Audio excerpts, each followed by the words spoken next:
Criminalization of the Unhoused by Adon Rosario, Aaron Luther, Indy Uba, Robert Rigsby, and Sam Belia. Alrighty, for the introduction. In the article, What is Homelessness? Homelessness is defined as the situation of an individual, family, or community without stable, safe, permanent, appropriate housing or the immediate prospect, means, and ability to acquire it. Besides shelter and security, what comes with the struggles of being homeless? Mental health is a huge risk factor for the homeless as well. According to the Substance Abuse and Mental Health Services Administration, 20 to 25% of the United States homeless population suffers from severe mental illness. Alongside these struggles come the current laws in effect that result in the criminalization of poverty. Camp sweeps, incarceration, and fines throughout their communities are the sort of penalties they face every day. Undue burden of criminalization. The thing about homelessness is that it's not a choice people make. It usually occurs to those that have been involved in an unfortunate set of events. An example of this is Steve Gurney, a religious man with a loving family even after divorce and a businessman who suffered from alcoholism and bipolar disorder, which along with his divorce would bring him to a state of homelessness. He ended up finding a job in property management and an apartment to live in before suddenly losing his job and being kicked out of his new apartment. One night during an intense winter, leaving the weather to decrease to 7 degrees, Gurney was found frozen to death from hypothermia in a tent. Steve Gurney's ex-wife Rhonda Davis believed that his death could have been easily prevented. She worked with the NAACP Economic Task Force requesting city officials to temporarily lift the anti-camping ban during the winter. If the laws hadn't been enacted, the homeless wouldn't suffer the harsh conditions of the weather without any protection or any equipment to protect themselves with. What affects homelessness the most are the anti-camping laws themselves, which prohibit resting of any kind within what is considered the public right-of-way. Many argue that these laws help keep public areas clear as well as help homelessness, but it only addresses what is not allowed, not how it can actually help. Many who don't have access to specialized homeless centers have only these banned locations to rely on, and often disobey these laws in order to survive, often leading them to get caught with criminal charges, which further decreases their chances of employment or housing, which would often be the turning points of their lives. Criminalizing homelessness through anti-camping laws also depicts an image that the homeless are similar to those in prison for much more violent charges, and categorized this way by the majority of the public, making it much harder to redeem themselves.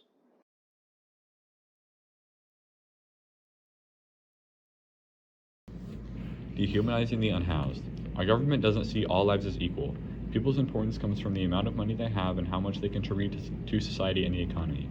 You can see this clearly with their treatment of people experiencing homelessness.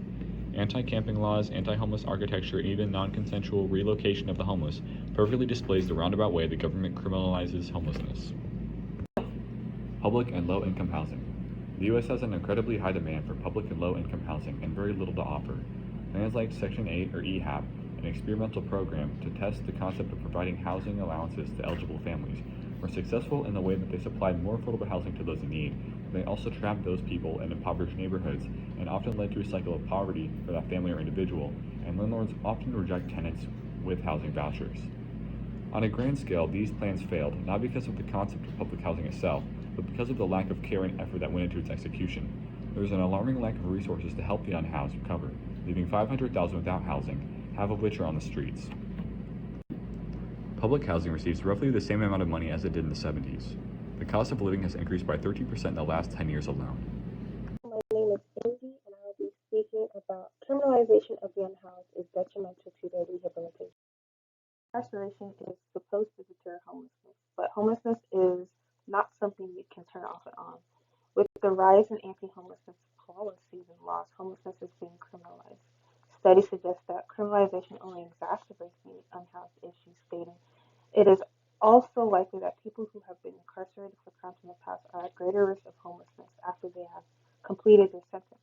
Criminalization is detrimental to the rehabilitation of the unhoused. Alex Jones, the writer for the Prison Police Initiative, explains arresting and incarcerating people experiencing homelessness makes it harder for them to secure housing, jobs, and public assistance by saddling them with criminal records and fines and fees that are impossible for them to pay. Unhoused individuals with records are often denied public assistance and jobs, exacerbating the problem and leading to more incarcerated unhoused individuals. ways to observe the many monetary costs of homelessness, beginning with breaking the laws in the first place. Analyzing Florida's homelessness report, they observed 37 unhoused individuals. All 37 on average were arrested 4 times over the past 10 years, each booking fee costing $104, averaging taxpayers $130,000. Of all 37 individuals in total, they were incarcerated 61,896 times, uh, days in jail over the past 10 years, averaging 641,791 per year between the 37 individuals. If we look at this graph, we see the homelessness rates among former incarcerated individuals. And if we see here, the longer or more times they're incarcerated, the more likelihood they are to be homeless. There are many new laws that have sprung up in over 100 cities. For example, there are laws prohibiting sleeping in public or making camp.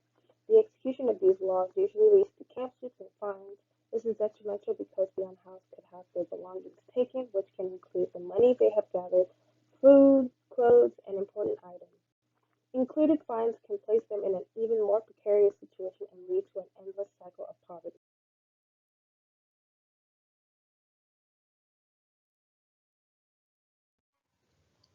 The counter-argument is that we want homeless people off of the streets. It is not their property, it is also protection for people and children. Certain states and cities have laws in place for sleeping in public overnight. Dallas is one of these cities. According to Karen News, Dallas police issued more than 11,000 sleeping in public citations from 2012 to 2015. These citations were $150 to $300 tickets that went unpaid and could lead to jail time. But even with these tickets, people were still sleeping on the streets and finding places to live. Over the years, the number of homeless people has still risen. From 2017 to 2020, the number of unhoused has increased. The number in 2017 goes from 550,996 to in 2018 552,830, in 2019 567,715, and then in 2020 580,466. These numbers, which are represented in the chart, show that even with all the increases in what they are doing to limit the number of homeless people, they are still increasing. Continuing, there are multiple places that have housing for homeless people and cheap and even free places to stay, even organizations that help people find places to live.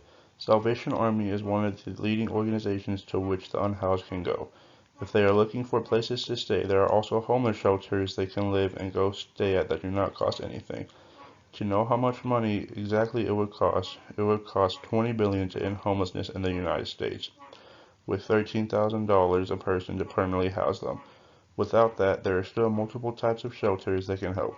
The Department of Veterans Affairs can help retired homeless veterans, but only help veterans.